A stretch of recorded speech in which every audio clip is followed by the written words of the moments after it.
Welcome students. आज हम लोग जो डिस्कस करेंगे वो एक बहुत ज़्यादा इम्पॉर्टेंट चैप्टर है आपकी बुक का, जिसका नाम है lines and angles. Lines and angles को स्टार्ट करने से पहले हम लोगों को ये समझना होगा कि ये लाइन्स क्या होती हैं और ये एंगल्स क्या होते हैं। ये सबसे बड़ा मेजर डिफरेंस हम लोगों को समझना होगा। कुछ स्टूडेंट्स ये भी करते हैं, अगर आप लोग उनके पास कोई डायग्राम होता है तो उसे वो एंगल बोलते हैं। तो देखिए, एंगल में या डायग्राम में इतना सा फ़र्क है कि कोई भी, जैसे कि ये डायग्राम आप लोगों के पास, ये एक डायग्राम है और अगर मैं एंगल बोलता हूँ तो ये मेरा एक एंगल है। एक डायग्राम के अंदर कई सारे एंगल होते हैं, लेकिन एक एंगल जो होता है हमारे पास वो सिर्फ एक एंगल है। अब स्टार्ट करते हैं हम लोग हमारा जो चैप्टर है लाइन्स एंड एंगल्स। लाइन एक, उसके पास ना ही कोई, मतलब आप ऐसा समझ लीजिए, कोई फाइनाइट लेंथ नहीं होती, वो तो बढ़ती चली जाती है, बढ़ती चली जाती है, जितना बढ़ाओगे उसे वो बढ़ती चली जाएगी। दोनों ही तरफ, ना इधर ना इधर, कोई उसका एंड पॉइंट नहीं होता, वो सिर्फ एक लाइन होता है। लेकिन जब हम एंगल की बात करते हैं तो एंगल हम लोगों के पास कुछ इस तरीके के एंगल्स होते हैं। एंगल्स के नेम देना सबसे ज़्यादा इम्पॉर्टेंट है। अब चलिए नेम स्टार्ट करते हैं कि नेम कैसे दिए जाते हैं। देखिए, सपोज करिए मैंने यहाँ पे लिखा ABC। मैं इसका नाम लिखूंगा एंगल ABC, या फिर इसका जो सेकंड नेम है, ये फर्स्ट नेम है, और इसका जो सेकंड नेम है वो होगा मेरा एंगल CBA, और जो मेरा थर्ड नेम होगा वो मेरा होगा इसमें एंगल B। चलिए, एक ये सिंपल डायग्राम था। हम लोग क्या करते हैं, एक ट्राइंगल बना लेते हैं और इसका नाम दे देते हैं PQR, और मैं जो एंगल पूछूं उसका नाम बताना आप। ये सबसे ज़्यादा कंफ्यूजिंग पॉइंट है जो स्टूडेंट्स को उन्हें मिलता है देखने के लिए। ये जो P पॉइंट है, इसके मेरे 3 नाम बताइए। तो पहले तो मेरा एंगल P, दूसरा मेरा एंगल QPR, ये बीच में आना चाहिए, और तीसरा इसका नाम होगा मेरे पास RPQ। ये इस P का नाम हो गया। देखिए, P, ये जो P है ये मेरा बीच में आया हुआ है। इसी तरीके से मैं इसकी बात करता हूँ, तो मेरा ये जो एंगल है, अगर मुझे फाइंड आउट करना है तो इसके मेरे 3 नाम कैसे रहेंगे। एक तो एंगल R, दूसरा मेरा PRQ, और तीसरा मेरा QRP। इसी तरीके से मेरा ये वाला एंगल का नाम होगा। आप लोग आराम से निकाल सकते हैं। अब आप लोगों को एंगल्स समझ में आ गए कि एंगल्स क्या होते हैं। अब देखिए, एंगल्स के बाद जो सबसे इंपॉर्टेंट होता है कि एंगल्स हमारे पास कितने डिग्री से स्टार्ट होते हैं और कितने डिग्री तक वो पहुंचते हैं। तो एक हम लोग क्या कर लेते हैं, कुछ रूलर्स, मैं एक रूलर ले लेता हूँ। चलिए, रूलर छोड़िए, डायरेक्टली मैं आप लोगों को समझाता हूँ। तो देखिए, सबसे पहले हमारे पास टाइप्स ऑफ एंगल्स निकल कर आते हैं। टाइप्स ऑफ एंगल्स के अंदर हम लोगों के पास कुछ 6 तरीके के एंगल्स हैं, जिसमें जो फर्स्ट आता है वो मेरा होता है एक्यूट एंगल। एक्यूट एंगल आप लोगों ने छोटे क्लासेस में स्टडी किया होगा, एक्यूट एंगल ट्राइंगल। वैसे हमने वहाँ पर भी ये चीज़ें स्टडी करी थी, लेकिन सब बिल्कुल ऐसा है अजीब सा, जैसे खो गए हैं हम लोग, हमें पता नहीं, सिर्फ आज तक रटते रटते मैथमेटिक्स को स्टडी किया है, लेकिन अब की बार हम लोग समझकर इसे स्टडी करेंगे। एक्यूट एंगल वो एंगल होते हैं जो 0 डिग्री से बड़े होते हैं और 90 डिग्री से छोटे छोटे होते हैं। अगर मैं इस साइन की जगह कोई एक छोटा सा अच्छा साइन बनाता हूँ, तो यहाँ पे मैं इसे लिखने की कोशिश करूँगा। यहाँ पे मैं x वैल्यू डाल देता हूँ। ये 90 से छोटा होगा और 0 से बड़ा होगा हमेशा। अगर मुझसे बोला जाए कि भाई ये 60 डिग्री है, ये कितने डिग्री का एंगल है, तो मैं इसे बोलूँगा ये 60 डिग्री है और ये एक एक्यूट एंगल है। यानी कि 1 2 3 4 5 6 से लेके 89 तक कोई भी एंगल मैंने बोल दिया तो उसे हम लोग बोलेंगे एक एक्यूट एंगल बोलेंगे। नेक्स्ट हमारे पास है सेकंड पार्ट, उसे ले लेते हैं हम। चलिए, राइट एंगल ले लेते हैं। राइट एंगल, तो राइट एंगल वो एंगल होता है जिसमें एंगल 90 डिग्री का होता है। यहाँ पर जो x डिग्री है वो पूरी कंप्लीट 90 डिग्री आप लोगों की बैठेगी। नेक्स्ट हमारे पास आता है, अच्छा, 90 डिग्री का एंगल इस तरीके से कोई डायग्राम बना हुआ होता है और 90 डिग्री का यहाँ पर एक डिब्बा, छोटा सा डिब्बा बना देते हैं टीचर्स, जिससे बच्चों को अंदाजा हो जाए कि हाँ ये एक राइट एंगल ट्राइंगल ही है। तीसरा हमारे पास ऑब्ट्यूस एंगल। ऑब्ट्यूस एंगल वो एंगल्स होते हैं जो हमारे पास जिनकी डिग्री 180 से छोटी होती है और 90 डिग्री से बड़ी होती है। देखिए 0 डिग्री पर रहा तो हमारे पास क्या है, एक्यूट एंगल है। 0 डिग्री से बड़ा रहा तो एक्यूट एंगल है। 90 डिग्री पर आ गया तो वो हमारे पास फौरन राइट एंगल बन जाएगा। और ऑब्ट्यूस एंगल हमारे पास 180 से छोटा छोटा रहेगा और 90 से बड़ा बड़ा रहेगा। अगर मैं कोई एंगल बनाता हूँ इस तरीके से 120 डिग्री का, तो ये मेरा एक ऑब्ट्यूस एंगल है। फोर्थ हमारे पास आता है एक स्ट्रेट एंगल।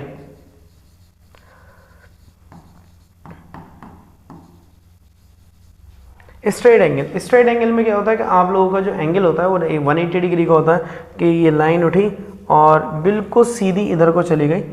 इतना डिग्री का एंगल है जो मूवमेंट हुआ हमारे पास, ये 180 डिग्री का मूवमेंट होता है।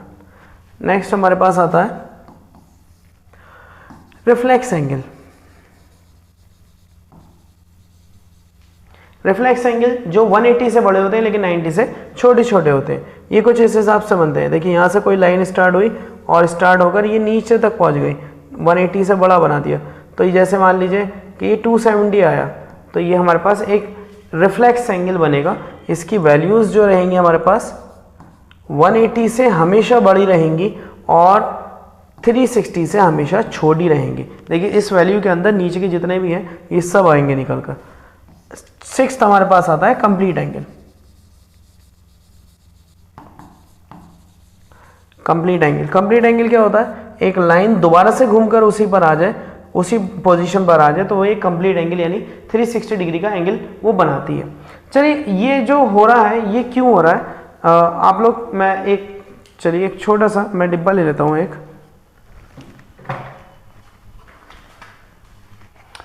देखिए मानिए ये है मेरे पास, है ना, ये मेरे पास डिब्बा है यहाँ पर इस तरीके से कुछ, तो ये एक मैं इसे बेस मान लेता हूँ, है ना, और ये कुछ इस तरीके से मेरे तो इधर की साइड बनेगा इधर की साइड से।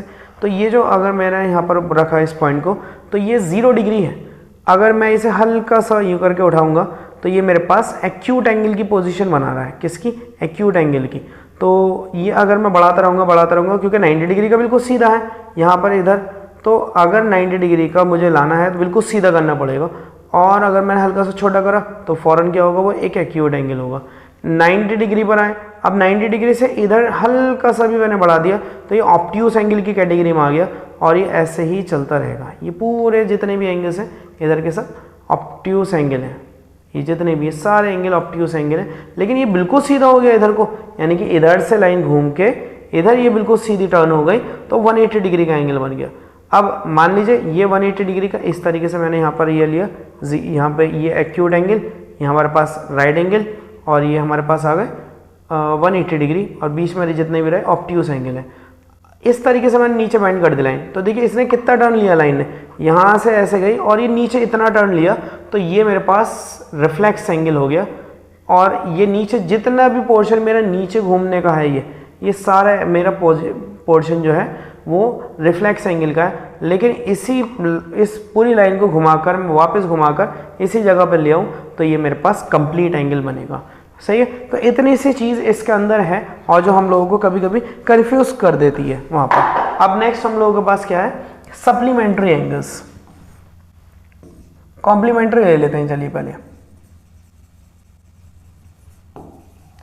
Complementary angles. देखिए ऐसे दो एंगल्स जिनको मिलाकर हमारे पास 180 डिग्री का सम आ जाए वो कॉम्प्लीमेंट्री एंगल्स होते हैं। दोनों को ऐड अप करेंगे और 90 डिग्री का लिए तो वो हमारे पास कॉम्प्लीमेंट्री एंगल्स होते हैं। इसके कुछ एग्जांपल्स ले लीजिए। चलिए एक 20 डिग्री हो गया और एक 70 डिग्री हो गया। अब देखिए अगर इसे एडिशन करेंगे तो हमारे पास कितना आएगा, 90 डिग्री आएगा। तो इसलिए कॉम्प्लीमेंट्री एंगल का एग्जाम्पल्स हैं। अगर हमारे पास एक 60 डिग्री हो गया तो दूसरा होगा हमारे पास 30 डिग्री। अगर मैं इसे दूसरे फॉर्म में लिखूंगा तो मेरे पास एक होगा x और दूसरा होगा 90 - x। ये हमारे पास वर्ड प्रॉब्लम्स में बहुत काम में आएगी ये वाली फॉर्म। आप वेरिएबल कोई से भी ले सकते हैं, जैसे कि मैंने यहाँ पर x लिया है, आप y ले सकते हैं, z ले सकते हैं, कुछ भी ले सकते हैं। वेरिएबल तो आपके ऊपर डिपेंड करता है कि आप लोग क्या वेरिएबल लेना चाहते हैं। लेकिन हम अलजेब्रे के फॉर्म में लेंगे तो वो ये आएगा निकल कर। इस तरीके से हम लोग आगे देखते हैं। नेक्स्ट पॉइंट है हमारे पास supplementary angles.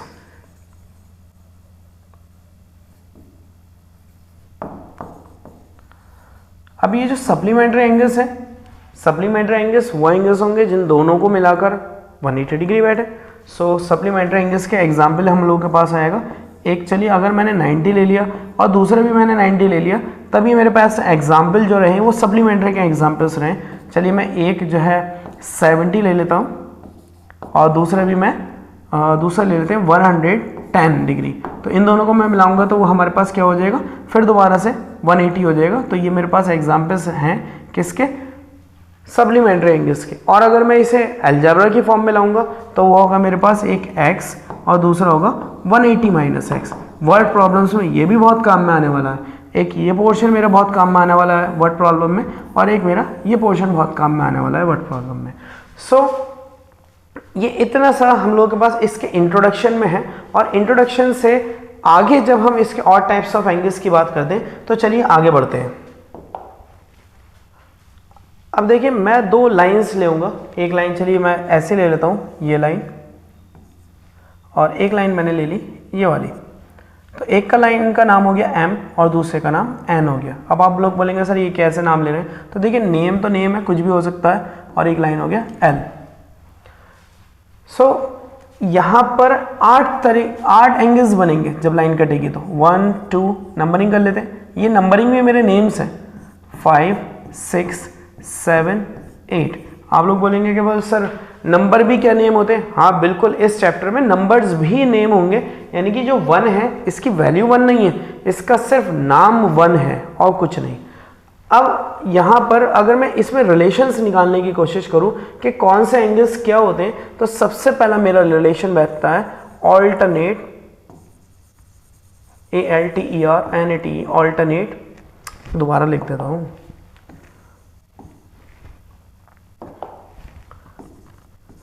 ALTERNATE, alternate interior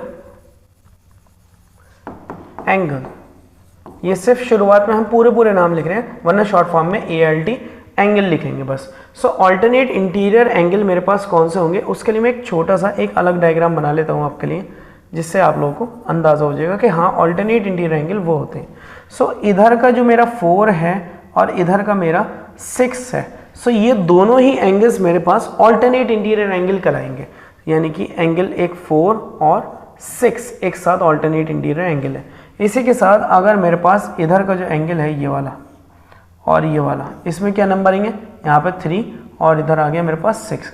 so angle 3 और एंगल 6 ये सॉरी इधर 5 है। सो ये 5 ये दोनों ही हमारे पास क्या रहेंगे, ऑल्टरनेट इंटीरियर एंगल। बहुत ज़्यादा ध्यान रखना क्योंकि ये सबसे ज़्यादा काम में आएगा हमारे पास ऑल्टरनेट इंटीरियर एंगल क्वेश्चंस को सॉर्ट करने के लिए। सो नेक्स्ट हमारे पास आता है ऑल्टरनेट एक्सटीरियर।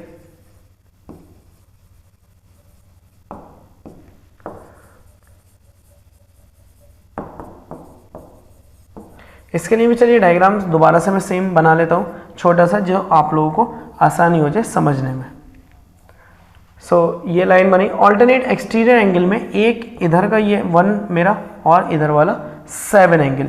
ये जो मेरा रिलेशन है ये 1 और 7 का, ये ऑल्टरनेट एक्सटीरियर एंगल का रिलेशन कहलाएगा। आगे चल के हमें देखेंगे कि अगर हमारे पास पैरेलल लाइंस होंगी तो 4 और 6 बराबर होंगे, 3 और 5 बराबर होंगे। इसी तरीके से 1 और 7 बराबर हैं। और नेक्स्ट हमें मिलेंगे कि ये जो 2 एंगल है वो इक्वल होगा 5 के। So angle 2 is equal to 5 के होगा। लेकिन आप लोग बोलेंगे सर 2 बराबर 5 के नहीं होता, तो मेरी बात का दोबारा से ध्यान रखिए कि 1 और 2 3 से लेकर यहाँ पे 8 तक जितने भी हैं मेरे सिर्फ और सिर्फ नाम है, सिर्फ नाम है। और ये जो 1 है ये 1 वैल्यू नहीं है, ये सिर्फ इसकी जो है एक कंसिडर करा है हमने कि हाँ इस जगह पर 1 हो सकता है। और वो 1 मैं किस तरीके से वैल्यू हम लोगों के पास क्वेश्चंस में आएंगी, देखिए ऐसे करके कुछ ये पैरेलल लाइंस होंगी, आपसे बोलेंगे 60 डिग्री का एंगल है और आप लोग मुझे बताइए कि ये x की वैल्यू क्या है। तो हम यहाँ पे ऑल्टरनेट एक्सटीरियर एंगल की पोजीशन लगाएंगे और फॉर्मूला लगाएंगे। तो आप लोग बोलेंगे कि हाँ सर ये दोनों एंगल्स इक्वल होंगे हमारे पास, तो ये हमारे पास क्या लाएंगे ऑल्टरनेट एक्सटीरियर एंगल कहलाएंगे हम लोगों के पास। सही है। सो आगे देखते हैं।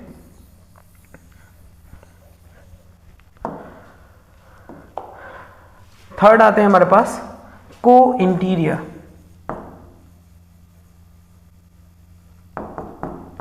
को इंटीरियर एंगल्स, ये भी बहुत सिंपल से हैं। देखिए फिर दोबारा से लाइन बना रहा हूँ आप लोगों के लिए, मैं हर बार अलग डायग्राम बना सकता हूँ, बस समझ में आना चाहिए।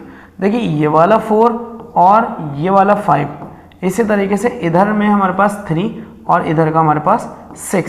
सो यहाँ पर 4 और 5 एक साथ और 3 और 6 एक साथ मेरे पास को इंटीरियर कहलाएंगे। इसी तरीके से अगर मैं को एक्सटीरियर की बात करता हूँ तो बिना डायग्राम बताए अगर आप लोग मुझे बता सकते हैं तो सोचिए। चलिए, क्योंकि आप लोग मुझे डायरेक्टली, क्योंकि रिकॉर्डेड वीडियो है, आप लोग मुझे डायरेक्टली तो नहीं बता सकते। आप सोचिए कि ये कौन सा एंगल हो सकता है। Alternate exterior angle. देखिए बाहर वाले कौन है डायग्राम के हिसाब से? देखिए बाहर है हमारे पास 1 और इधर 8, 1 और 8। सो एंगल 1 और 8 मेरे पास को एक्सटीरियर है। इसी तरीके से इधर का 7 और इधर का 2 हमारे पास को एक्सटीरियर एंगल्स की कैटेगरी में हम लोग के पास आ जाएंगे। सो को इंटीरियर हो गए, को एक्सटीरियर हो गए, ऑल्टरनेट इंटीरियर हो गए, ऑल्टरनेट एक्सटीरियर हो गए। तो ये 4 तो बड़ी आराम से याद हो जाएंगे। इसी तरीके से और भी देख लेते हैं क्या हमारे पास है।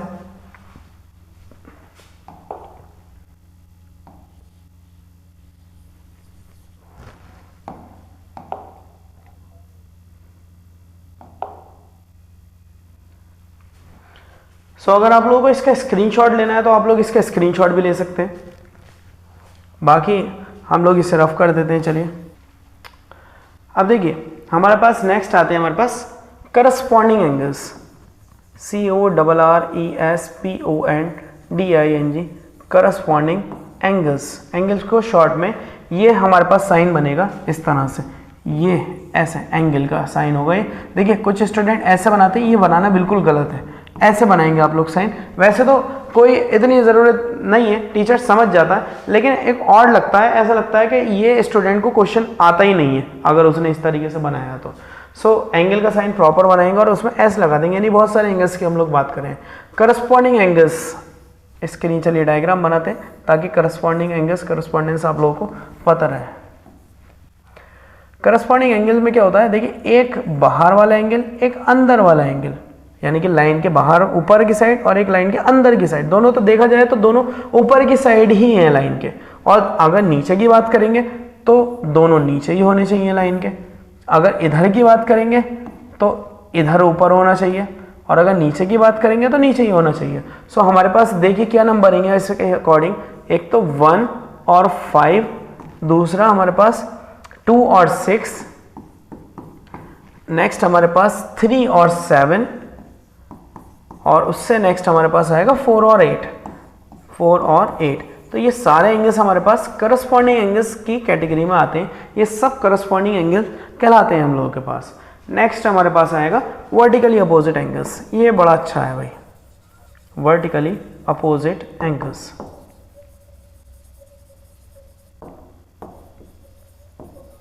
Vertically opposite angle. अब देखिए वर्टिकली अपोजिट एंगल में सामने सामने जो एंगल्स होते हैं ये वर्टिकली अपोजिट एंगल कहलाते हैं। यानी कि जब दो लाइंस इस तरीके से कट जाएं, बस कटने पर ये जो एंगल बने ये सामने वाले वर्टिकली अपोजिट एंगल्स होंगे।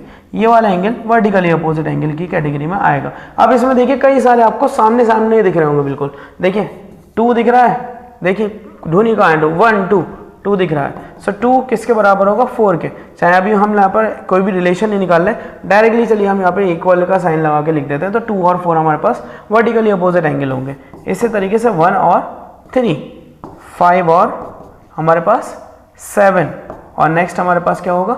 6 और 8। ये सारे वर्टिकली अपोजिट एंगल्स होते हैं और ये बिल्कुल इक्वल होते हैं। आपके पास ऐसे करके डायग्राम्स आएंगे, यूँ करके बने हुए इस तरीके से। यहाँ पर डायग्राम हो गया, यहाँ पर मान लीजिए x आ गया और यहाँ पर आ गया 60। आपसे कहेंगे what is the value of x, तो आप लोग डायरेक्टली कह सकते हैं the value of x is 60 degree. So vertically opposite angles हो गए। नेक्स्ट हमारे पास बहुत ज़्यादा इंपॉर्टेंट है जिसका नाम है आपके पास लीनियर पेयर। लीनियर पेयर क्या? Linear pair.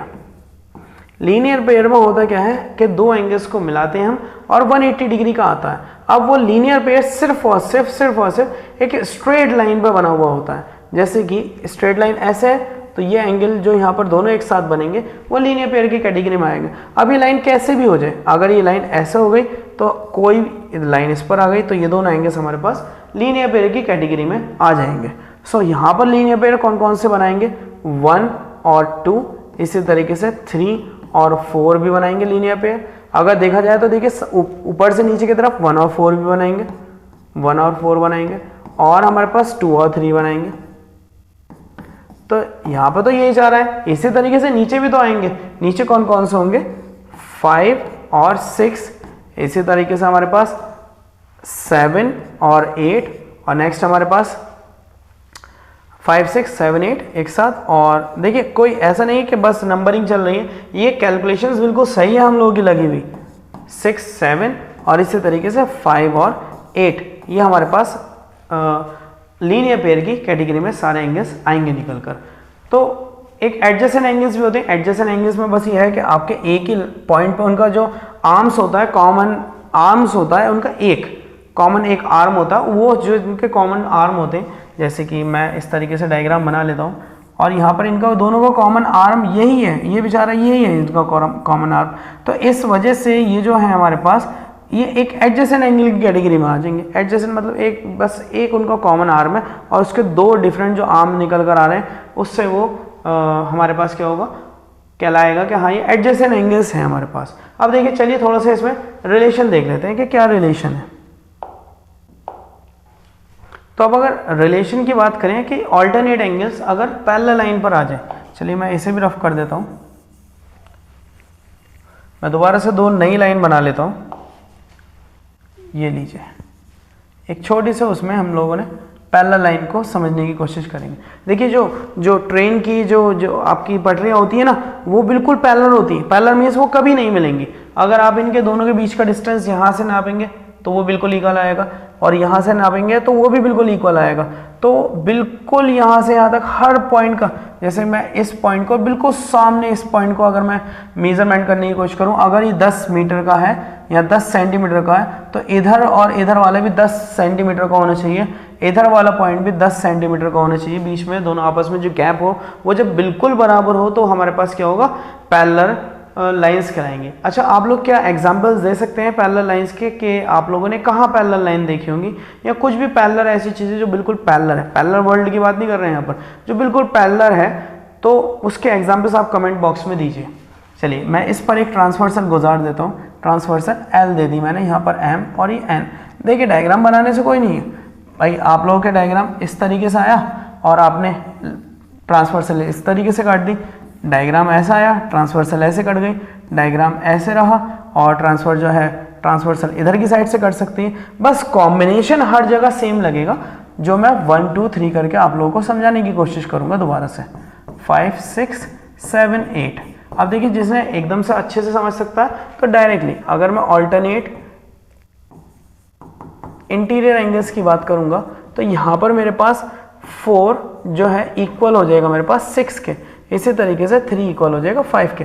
मैंने बताया था ना कि रिलेशन है, अगर पैरेलल लाइंस है तो रिलेशन है हमारे पास। So alternate interior, alternate exterior. Alternate exterior में भी जो मैंने एंगल्स लिखाए थे आप उसमें बस इक्वल का साइन लगा दीजिए, जैसे कि मैंने 1 और वहाँ पर आपको 7 लिखवाया होगा, 1 और 7, इसी तरीके से 2 और 8 हमारे पास ऑल्टरनेट एक्सटीरियर एंगल्स है। नेक्स्ट हमारे पास को इंटीरियर, ये बहुत इंपॉर्टेंट है, को इंटीरियर एंगल्स। इंटीरियर अंदर वाले दो एंगल्स जो हैं वो है 4 और 5, इन दोनों को मिलाकर 180 आएगा। इसी तरीके से एंगल 3 को और 6 को मिलाकर 180 आएगा। चलिए अब इसका एक पार्ट में लिखूंगा को एक्सटीरियर एंगल्स का। सो को एक्सटीरियर एंगल्स में एक तो मेरे पास एंगल 1 होगा और दूसरा एंगल होगा 8, इन दोनों को मिलाकर 180 आएगा। तो वो अगले दो कौन से एंगल होंगे जो 180 लाएंगे, ये कमेंट बॉक्स में आप लोग लिखिए। सो आगे देख लेते हैं कुछ 1 2 3 और लीनियर पेयर वगैरह जो भी आपके बचे थे। 4 तो ये हो गए। अब हम लोग देखते हैं नेक्स्ट हमारे पास vertically opposite angle. Vertically opposite angle में तो मैंने लिखवा ही दिया था 1 = 3 और 2 = 4 वगैरह वगैरह बहुत सारे। नेक्स्ट हमारे पास आ जाता है को इंटीरियर एंगल, सॉरी कॉन्सिक्यूटिव,